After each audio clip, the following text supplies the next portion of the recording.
Somebody has to mute someone's voice because that is. Yeah, so we are going to talk about nerve palsies, common nerve palsies that also have certain ocular manifestations.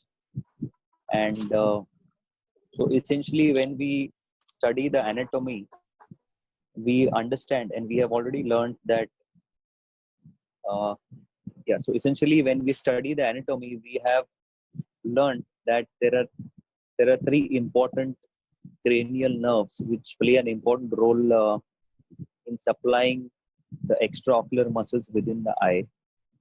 So those three important cranial nerves happen to be the third cranial nerve, the fourth cranial nerve, and the sixth cranial nerve. So what we are going to study essentially are the palsies that have direct connection to these nerves, which is why these palsies are also termed as third nerve palsy or fourth nerve palsy or sixth nerve palsy. Now, before we start discussing about different nerve palsies, we have to understand that each cranial nerve, especially the third, fourth, and the sixth cranial nerve, have some important functions. What are the functions? Essentially, the third nerve has a variety of functions. Like the third nerve will supply all the muscles except the lateral rectus and the superior oblique. The superior oblique muscle is supplied by the fourth nerve, which is the trochlear nerve, and the lateral rectus muscle is supplied by the sixth nerve, which is the abducens nerve. So the third nerve will supply all the muscles except the lateral rectus and the superior oblique.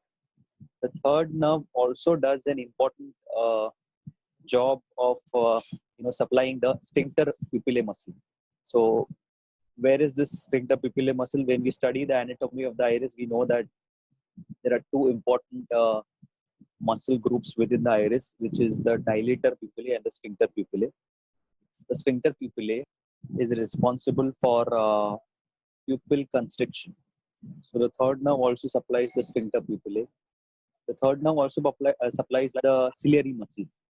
So the third nerve has some important jobs to do. So apart from supplying these muscles, it also supplies the sphincter pupillae and the ciliary muscle.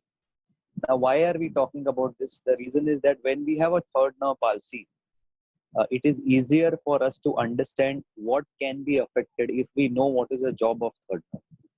Once we understand and once we are aware that the third nerve supplies superior rectus, inferior rectus, medial rectus, and the inferior oblique. These are four extraocular muscles which are supplied by the third nerve. Then when we also understand that this third nerve supplies the sphincter pupillae muscle and the ciliary muscle. So we know that if there is a third nerve palsy, uh, directly or indirectly, it is going to affect the muscles which are supplied by the third nerve. So if there is a third nerve palsy, either it can affect all of these muscles, which means mm, it can have an effect on all the four muscles except the superior oblique and the lateral rectus muscle. At the same time, it can also affect the pupils, or there can be a possibility of what we call it as an incomplete third nerve palsy, where you don't have all the muscles affected. You have a particular single muscle affected, which is called as isolated third nerve palsy. So there can be a third nerve palsy where all the muscles are affected, and there can be a third nerve palsy where a particular group of muscle or particular muscle is affected. Third nerve palsy will also affect the levator palpebra superioris muscle, which I forgot to mention. The third nerve also supplies the levator palpebra superioris muscle. So in fact, out of these three nerve palsies which we commonly discuss, which are the third nerve, the fourth nerve, and the sixth nerve, it is the third nerve palsy which can also have an impact on the eyelids. So third nerve palsy can also cause ptosis. It can have motility defects, like it will affect the movements. It will also affect the pupil. It can cause pupillary dilatation. So this is how we understand nerve palsies. Before understanding nerve palsies, we need to understand what are the muscles and what are the anatomical entities that that nerve is going to supply.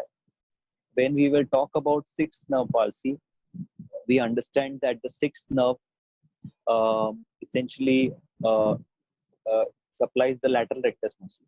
So it is simple. It is very simplified. Sixth nerve palsy is much more simplified than third nerve palsy to understand. We know that the lateral rectus muscle is going to be uh, impacted. So if I'm the patient and this is my right eye, if I have a right eye sixth nerve palsy, I know that when I move my eye to the right side, when I try to abduct my eye, the eye will not move in that direction because the lateral rectus muscle, which is supplied by the sixth nerve, there is a palsy to that nerve. So that connection between the nerve and the muscle has lost. So the so the so the patient is unable to move his eye to the dextroversion. Dextroversion. This side is a dextroversion. So it's very simplified and simple to understand. So you will have a patient with a sixth nerve palsy with a motility defect, inability to move the eye to the right side, which is right eye sixth nerve palsy, and the patient will have more or less the patient presents with a esotropia. The patient has an esotropia because there is lateral rectus muscle palsy. The eye turns in. The eye is not able to it doesn't remain straight. It doesn't remain orthophoric. It turns in because the lateral rectus muscle is inactive and it has paresis or has paralysis. The third common nerve palsy that we will discuss is the fourth nerve palsy. So fourth nerve palsy is also going to affect one single muscle, which is the superior oblique muscle.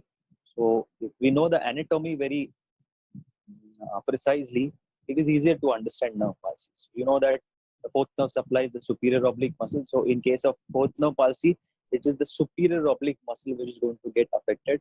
So all the primary and the secondary functions of superior oblique muscles are going to be affected.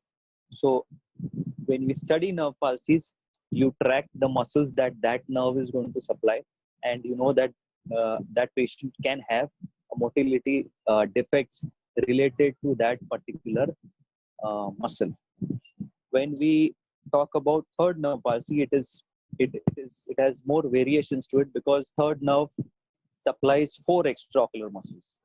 Third nerve also supplies the uh, sphincter pupillae. Third nerve